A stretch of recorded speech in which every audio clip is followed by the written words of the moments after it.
Hello friends, welcome back in lecture number 11, class 10th.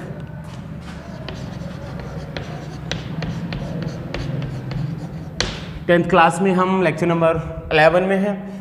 11वां हमारा आज lesson है, lecture है, और हम बात कर रहे थे use of present simple tense. ठीक है, कुछ बातें मैंने लिखाई, मैं एक बार फिर से उन्हें आपको बोल रहा हूँ। पहला और सबसे पहला पॉइंट हमने डिस्कस किया है यहाँ पर कि प्रेजेंट सिंपल टेंस का यूज हम यूनिवर्सल ट्रूथ में करते हैं। ठीक है ना, यूनिवर्सल ट्रूथ का मतलब होता है सार्वभौमिक सत्य, यानी वो घटनाएं जो सत्य है, सत्य पर आधारित है। ठीक है ना, जो पूरी दुनिया में, पूरे विश्व में, पूरे ब्रह्मांड में, पूरे यूनिवर्स में एक ही तरीके से घटित होती हैं, उन्हें हम प्रेजेंट सिंपल टेंस में लिखते हैं। सेकंड नंबर पर दूसरे नंबर पर हमने बात की थी कि साइंटिफिक फैक्ट्स, वैज्ञानिक तथ्यों को इसी में लिखते हैं। तीसरे नंबर पर हमने बात की मैथमेटिकल फैक्ट्स को इसी में लिखते हैं। ठीक है, समझ में आ रही है बात। चौथे नंबर पर हमने बात की हैबिचुअल एक्शन को भी इसमें लिखते हैं। पांचवें नंबर पर हमने बात की रूटीन एक्शंस जो होते हैं, डेली वर्क जो हमारे होते हैं, हर रोज की काम जो होते हैं, उन्हें भी हम प्रेजेंट सिंपल टेंस में ही लिखते हैं। इसके बाद में आखिरी पॉइंट हमने लिखाया था, और वो था कि प्रोवर्ब और कोटेशंस।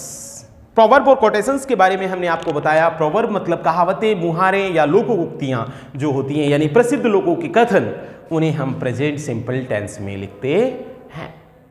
ठीक है, क्लियर होगी बातें। एक बात और नोट कर लें, यदि देखिए कहीं पर आपसे कोई पूछे कि बी वर्ब कौन सी है, नंबर 2 आपसे पूछे कि डू वर्ब कौन सी है। ठीक है, ब्रैकेट में कभी आ जाता है कि डू आ जाए ब्रैकेट में कि भरिए रिक्त स्थान में क्या भरना है, और नंबर तीसरा आपसे ब्रैकेट में आ जाए हैव वर्ब्स कि हैव का सही रूप भरिए, बी का सही रूप भरिए। तो देखिए ये वर्ब ऐसी हैं, बी वर्ब्स होती हैं इज, आर, एम, वाज और वर, इन्हें हम बी वर्ब्स कहते हैं। ठीक है, ये 5 वर्ब्स हैं, इन्हें हम क्या कहते हैं? बी वर्ब्स कहते हैं। जबकि डू वर्ब्स हैं, ये 3 हैं, डू, डज और डिड।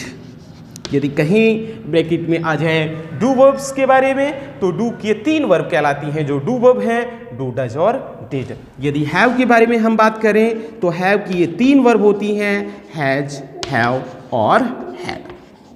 ठीक है, बात आ रही है समझ में? क्लियर होगी बात?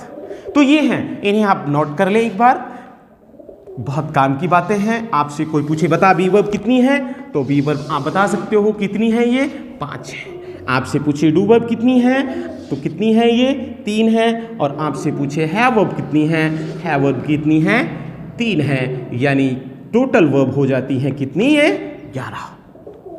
ठीक है, इनमें एक टू वर्ब है, एक बी वर्ब है, एक हैव वर्ब है। नेक्स्ट पॉइंट आते हैं, और प्रेजेंट सिंपल टेंस में आते हैं। अगली हेडिंग डाल सकते हैं आप, लाइव कमेंट्री, लाइव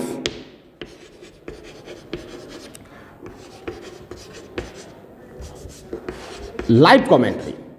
ठीक है ना, लाइव कमेंट्री आप जानते हैं क्या होता है। लाइव कमेंट्री लिख दीजिए आप, और आगे इसका हिंदी में ब्रैकेट में लिख दीजिए आंखों देखे हाल का वर्णन करने के लिए। क्या लिखोगे? आंखों देखे हाल, आंखों देखे हाल का वर्णन करने के लिए। ठीक है, यानी आंखों देखा हाल का वर्णन जो होता है वो भी कौन से टेंस में होता है, वो भी प्रेजेंट सिंपल टेंस में ही किया जाता है। अब ये आंखों देखा हाल क्या है, लाइव कमेंट्री क्या है, आप खूब देखते हैं। ठीक है ना, टीवी पर, रेडियो पर, चाहे वो किसी मेले का हो या किसी इंसिडेंट का हो, ठीक है ना, लाइव होता है, लाइव आंखों देखा हाल। जैसे मैच, जैसे क्रिकेट मैच चलते हैं, फुटबॉल मैच चलते हैं, टेनिस के मैच चलते हैं, तो टीवी में कमेंट्री आती है, कमेंट्री करते हैं। ठीक है ना, जैसे मैंने कहा Tendulkar hit the ball so hard and the ball goes over the fence for 6 more run. ठीक है, जो कमेंट्री करते हैं, जैसे खेल रहे हैं, क्रिकेट खेल रहे हैं या हॉकी खेल रहे हैं या फुटबॉल का मैच चल रहा है, और उस खेल के जो कमेंट्री होती है उसमें सबसे ज्यादा यूज होता है कौन से टेंस का? प्रेजेंट सिंपल टेंस का। ठीक है, यहां पर देखिए, जैसे मैंने यहां पर एक एग्जाम्पल लिखा, और एग्जाम्पल ये रहा, तेंदुलकर खाली जगह hit the ball so hard, ठीक है ना। द बॉल, आगे फिर लिखा द बॉल, फिर खाली जगह go over the fence, over the fence for 6 run. ये रहे एग्जाम, ठीक है। आपने कहा तेंदुलकर ने बॉल को जोर से मारा और बॉल गई ओवर द फेंस, यानी बाउंड्री के ऊपर से। फेंस मतलब होता है घेरा या बाउंड्री, ठीक है। ये है, ये जो ग्राउंड का जो घेरा होता है, और इसे हम क्या बोलते हैं, फेंस या बाउंड्री आप कह सकते हैं, ओवर द बाउंड्री रोप, ठीक है ना। हम कहते हैं over the boundary rope, boundary की रस्सी से ऊपर। तो ये फेंस है, यानी 6 रन के लिए बॉल गई। इस तरह की, यानी जो कमेंट्री होती है खेल की या किसी मेले की या किसी इवेंट की, तो उसको हम किस में लिखते हैं भैया, प्रेजेंट सिंपल टेंस में उसे बोलते हैं, और प्रेजेंट सिंपल टेंस में ही उसे लिखते हैं। बात आ गई समझ में, ठीक है। तो देखिए, खाली जगह भरनी है। तेंदुलकर एक वचन है, इसलिए हिट के साथ क्या लगाओगे आप, केवल एस। आगे देखिए, यहां ब्लैंक स्पेस है, सब्जेक्ट क्या है, बॉल, बॉल, बॉल एक वचन है, इसलिए गो के साथ क्या लगा दिया हमने, यस। इस तरह से, यानी लाइव कमेंट्रीज को भी हम प्रेजेंट सिंपल टेंस में लिखते हैं या बोलते हैं, ये बात हमें ध्यान में रखनी है, ठीक है। नेक्स्ट पॉइंट आगे बढ़ते हैं। आज इसे ख़त्म करने का प्रयास करेंगे क्योंकि बहुत लंबा टाइम हो गया इसमें, आप भी बोर हो रहे होंगे कि ये ख़त्म ही नहीं हो रहा है। तो नेक्स्ट है, और नेक्स्ट पॉइंट है, नंबर में मुझे पता नहीं है, प्लांट फ्यूचर एक्शन, ठीक है ना। प्लांट फ्यूचर एक्शन, ठीक है ना। भविष्य काल के पूर्व नियोजित कार्य, ठीक है। प्लान मतलब होता है नियोजित, फ्यूचर मतलब भविष्य काल के, एक्शन मतलब कार्य। भविष्य काल के पूर्व नियोजित कार्य प्रेजेंट किस में लिखे जाते हैं, प्रेजेंट सिंपल टेंस में लिखे जाते हैं। इसमें थोड़ा सा हम लिखेंगे, थोड़ा सा हिंदी इसमें लिखना पड़ेगा। वो घटनाएं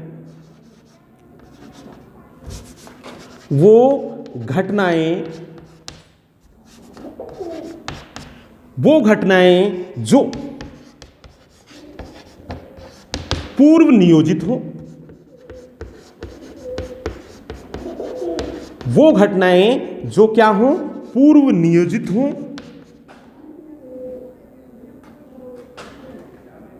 अर्थात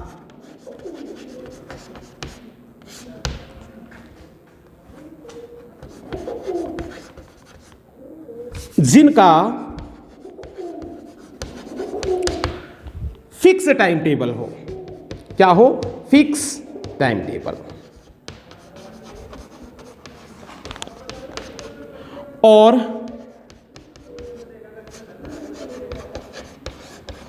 भविष्य काल में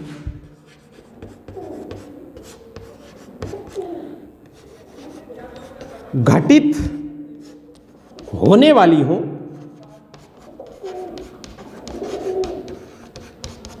प्रेजेंट सिंपल टेंस में लिखी जाती हैं। प्रेजेंट सिंपल टेंस में लिखते हैं। लिख दें, आप नोट कर लें एक बार। देखिए, समझ लें, यदि ये समझ में नहीं आ रहा है तो मैं बोल रहा हूं, लिखें, वो घटनाएं जो पूर्व नियोजित हों, अर्थात जिनका फिक्स टाइम टेबल हो और भविष्य काल में घटित होने वाली हों, प्रेजेंट सिंपल टेंस में लिखी जाती है। ठीक है, फिर दोबारा बोल रहा हूं, इसे मिटा रहा हूं, दोबारा मैं बोल रहा हूं, वो घटनाएं जो, ठीक है, नोट करें, वो घटनाएं जो पूर्व नियोजित हो अर्थात जिनका कार्यक्रम पहले से निश्चित हो, यानी अर्थात जिनका एक फिक्स टाइम टेबल हो घटित होने का, और वो घटनाएं भविष्य काल में घटित होने वाली हो, ठीक है ना। उन घटनाओं को भी हम लिखते हैं किसमें, प्रेजेंट सिंपल टेंस में।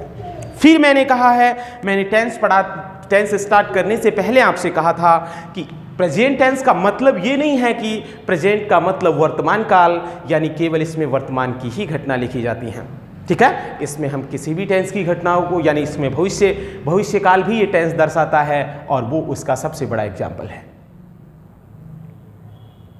ठीक है। समझ में आ रही है बात।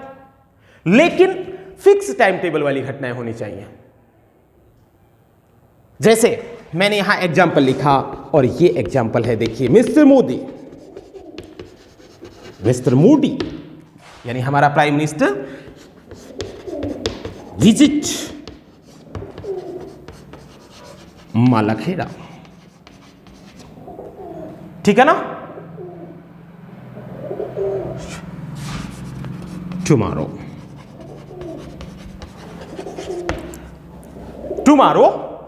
9:30 AM। Number 2, our school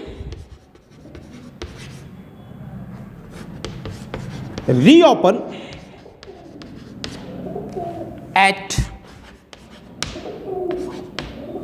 1st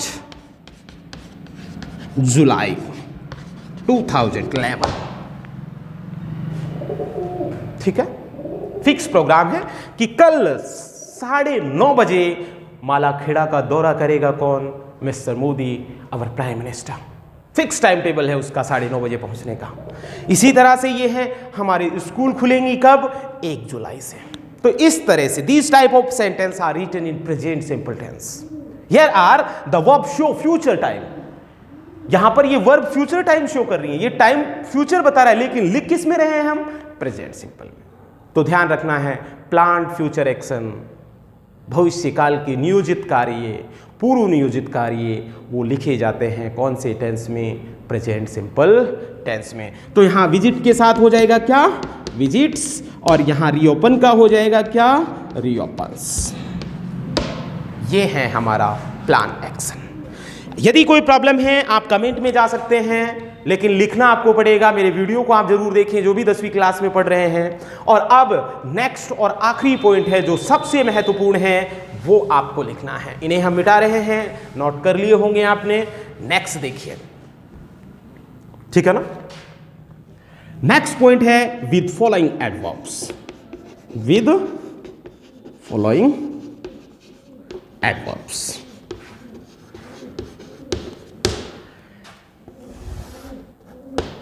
ये बिल्कुल याद करना है। अभी तक यदि मैंने 6-7 जितने भी हमने पॉइंट लिखे हैं, इनमें यदि आपको थोड़ी बहुत प्रॉब्लम आ रही है कि यूनिवर्सल ट्रूथ क्या होता है, प्लान एक्शन क्या होता है, लाइव कमेंट्री क्या होती है, ये क्या होता है, कोई प्रॉब्लम नहीं है। लेकिन ये पॉइंट आपको याद करना है, ये समझने के लिए इसमें कुछ नहीं है। बात आ रही है समझ में। एडवर्ब मतलब होता है क्रिया विशेषण। आप समझे कि कुछ शब्द होते हैं, कुछ क्रिया विशेषण होते हैं, ठीक है ना। यदि ये किसी वाक्य में आ जाते हैं तो फिर हम उस वाक्य के रिक्त स्थान में किसका प्रयोग करते हैं, प्रेजेंट सिंपल टेंस का प्रयोग करते हैं, ठीक है। नंबर 1, अब हम लिख रहे हैं ये एडवर्ब्स। इन्हें आपको नोट करना है साफ सुथरे तरीके से और इन्हें याद करना है। नंबर 1 ऑलवेज, ठीक है। Number 2 often. Number 3 never. Number 4 seldom. Number 5 usually, ठीक है। ये शब्द आएंगे कहीं भी वाक्य में मिलेंगे, कोई फर्क नहीं पड़ता, आगे पीछे कहीं भी मिले आपको कोई प्रॉब्लम नहीं है। ये आ गए तो फिर खाली जगह में हमें ये ही काम करना है, वर्ब की फर्स्ट फॉर्म, उसके साथ एस या ईएस या डू डज, या वर्ब की फर्स्ट फॉर्म यदि पैसिव वॉइस में हो तो आपको पता है क्या भरोगे आप, इज, आर, एम और इनके साथ जोड़ेंगे वर्ब की थर्ड फॉर्म। ठीक है, हमने लिखा है always, often, never, seldom, usually. ठीक है, number 6 normally, number 7 occasionally, number 8 frequently, number 9 regularly. ठीक है, दोबारा से देख लें, एंड ओ, ये थोड़ा गलत हो गया, इसको ठीक कर लें, मीनिंग मिस्टेक्स है। देखिए, always, often, never, seldom, usually, normally, occasionally, frequently, regularly. बात आ गई समझ में? नंबर 10 में यहां लिख रहा हूं एवरी। नंबर 11 यहां मैं लिख रहा हूं ईच। ठीक है, नंबर 12 में यहां लिख रहा हूं समटाइम। अब ये देख लीजिए एवरी कैसे आएगा, एवरी इसके साथ कुछ ये जुड़ा हुआ हो, ए डे, नाइट। ठीक है, कुछ भी जुड़ा हो कोई फर्क नहीं पड़ता, यहां भी जुड़ा हुआ हो डे, नाइट, मंथ, ईयर, यहां भी जुड़ा हुआ हो डे, नाइट, मंथ, यानी कुछ भी जुड़ा हुआ हो इनके साथ कोई फर्क नहीं पड़ता। ठीक है, बात आ गई समझ में? क्लियर? एक और सम टाइम हो गया, इसको थोड़ा बाद में लिखते हैं, अभी नहीं लिखना है। नंबर 12 में यहां और डाल रहा हूं एक, और ये नंबर 12 और ये 12 है इन प्लस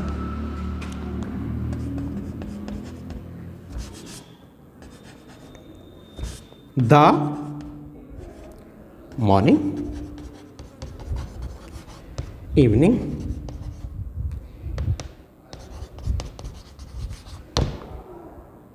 मिडनाइट आदि, इसके साथ ये कुछ भी जुड़े हुए हो। ठीक है, बात आ रही है समझ में? नोट कर लें, अच्छी तरह से लिख लें, बहुत इंपॉर्टेंट है, बहुत महत्वपूर्ण है। ठीक है, फिर दोबारा से मैं बोल रहा हूं, हमने लिखा है always, often, never, seldom, usually, normally, occasionally, frequently, regularly. ठीक है, समझ में आ रही है बात? आइए आगे लिखते हैं। एवरी, एवरी के बाद चाहे डे हो या नाइट हो या मंथ हो, ठीक है, एवरी के बाद डे हो, नाइट हो या मंथ हो, कोई फर्क नहीं पड़ता। इसी तरह से ईच के बाद कुछ भी हो, कोई फर्क नहीं पड़ता। ठीक है ना, बात आ रही है समझ में? ठीक है, आगे आइए।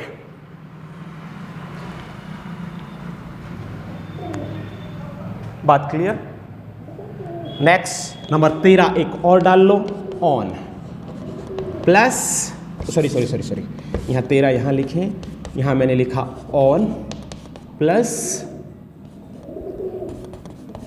मंडे, संडे, ट्यूसडे, जो भी आए।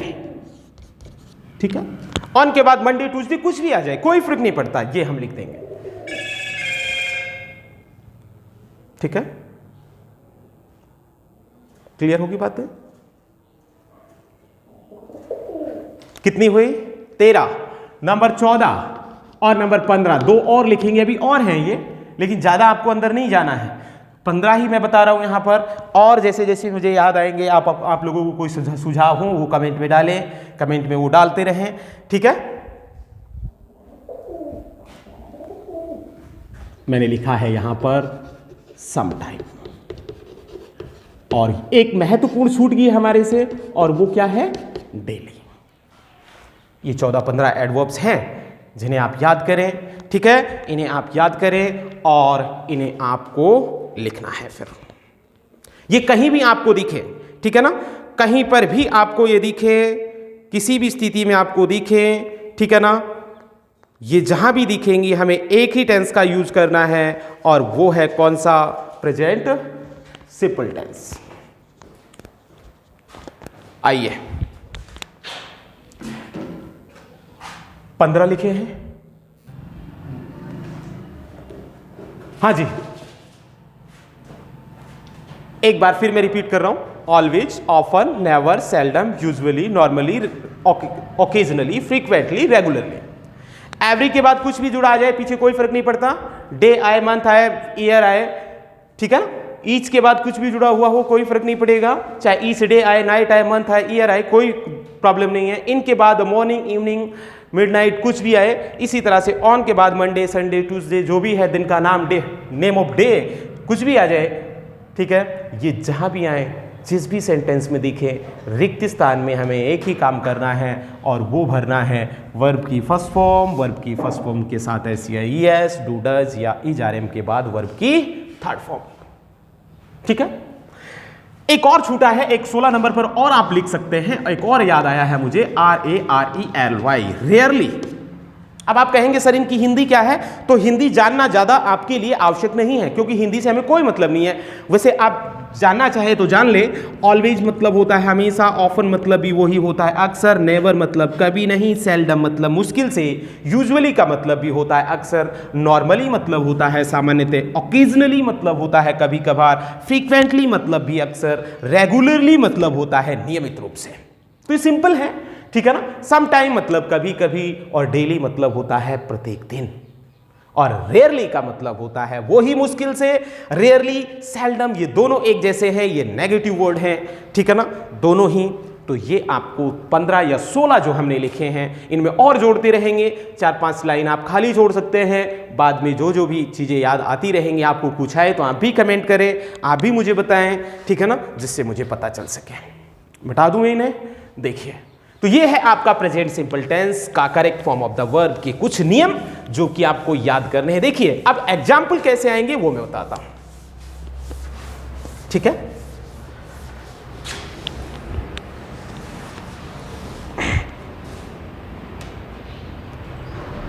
एग्जाम्पल देखिए, एग्जाम्पल नंबर 1, और मैंने कहा ही ऑलवेज, खाली जगह, डू हिज वर्क हिमसेल्फ, ठीक है।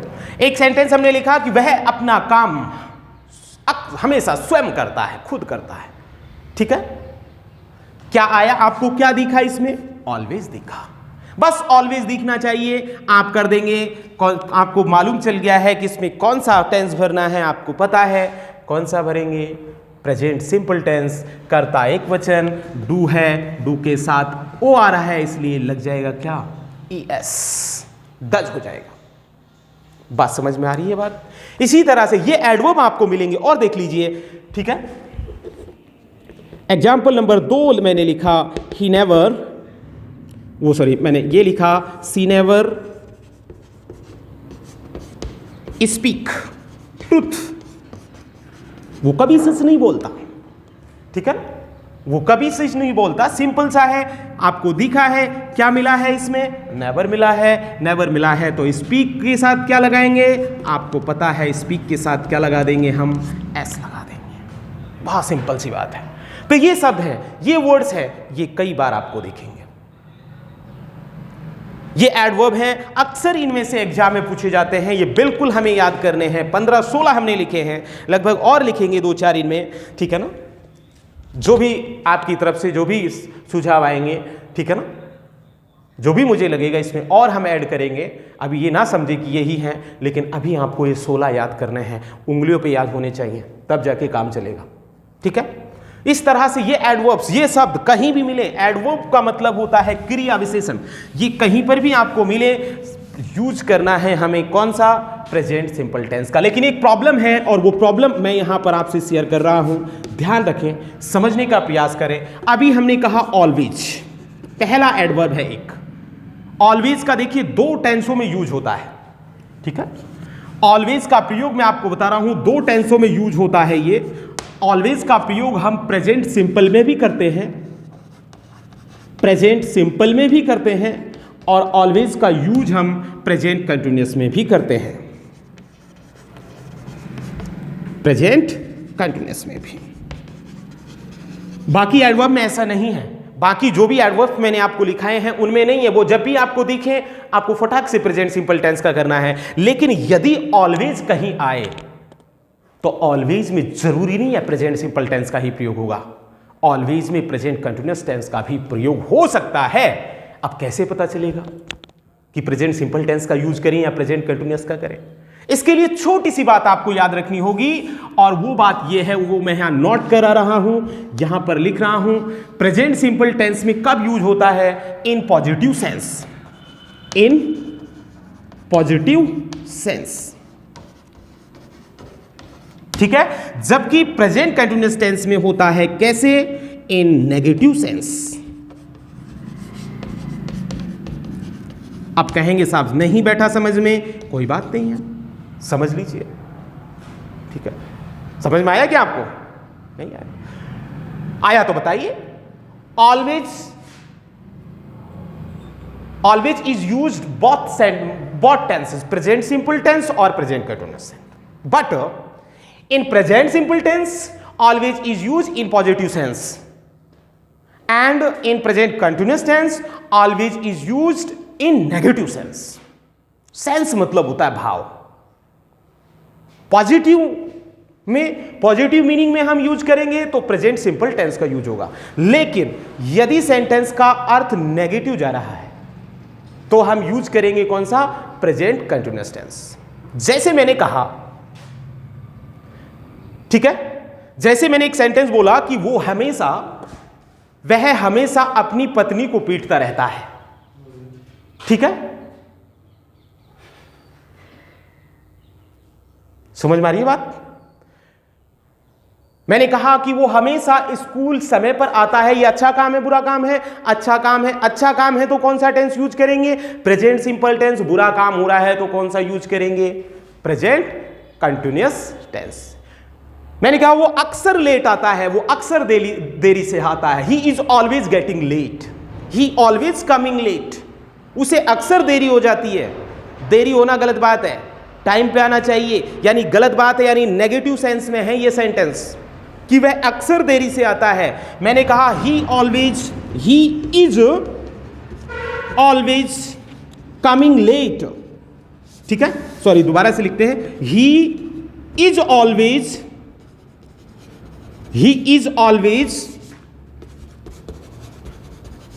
और कमिंग लेट। वह अक्सर देरी से आता है, यानी बात क्या है? ये गलत बात है। देर आना क्या है? ये गलत है। इसलिए हमने यूज कौन सा किया? Present continuous tense. हम ऐसे नहीं कह सकते ही ऑलवेज कम्स लेट, ये सेंटेंस गलत है, ठीक है। लेकिन हम ऐसे कहें he always comes on time, तो ये सही है। हमने ये कहा he always comes on time, कि वो हमेशा समय पर आता है। यहां पर यूज किया कौन सा? Present simple tense. यहां पर यूज किया कौन सा? Present continuous tense. क्यों किया? नेगेटिव और पॉजिटिव के चक्कर में। बात आ रही है समझ में? ठीक है, बात आ रही है ना समझ में? आ रही है समझ में। ये मैंने डाल चुका हूं मैं ये पहले ही, ठीक है ना, ये मिट गया है, कोई प्रॉब्लम नहीं है। और डिस्कस करेंगे इसका नेक्स्ट लेक्चर में, टाइम हो चुका है, ठीक है ना। अगले लेक्चर में और बात करते हैं ऑलवेज के बारे में, और बताएंगे हम कुछ आपको। देखते रहिएगा हमारे video. Thank you for watching.